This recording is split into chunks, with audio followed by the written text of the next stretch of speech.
৬০ জনের ফাঁসির রায় কার্যকর করা জল্লাদ শাহজাহান ভূঁইয়া ও তার স্ত্রী ২০ বছরের তরুণী সাথী আক্তার ফাতেমা।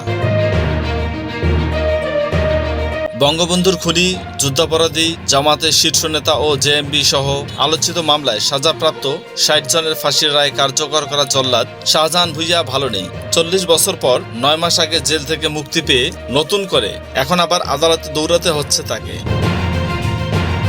জানা গেছে, কারামুক্ত হয়ে বিয়ে করেছিলেন জল্লাদ শাহজাহান, কিন্তু স্ত্রী ও তার স্বজনদের যোগসাজশে বিয়ের নামে প্রতারণার ফাঁদে ফেলা হয়েছে তাকে। বিয়ের ১.৫ মাস পর তার কাছ থেকে ১০ লাখ টাকা স্বর্ণালংকার নিয়ে পালিয়ে যায় স্ত্রী।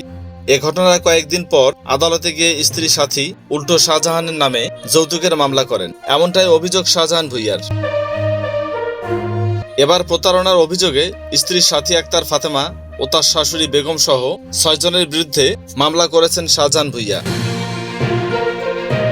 আদালত বাদীর জবানবন্দি গ্রহণ করে পিবিআইকে অভিযোগ সংক্রান্তে তদন্ত করে আগামী ২৭ জুনের মধ্যে প্রতিবেদন দাখিলের নির্দেশ দিয়েছেন।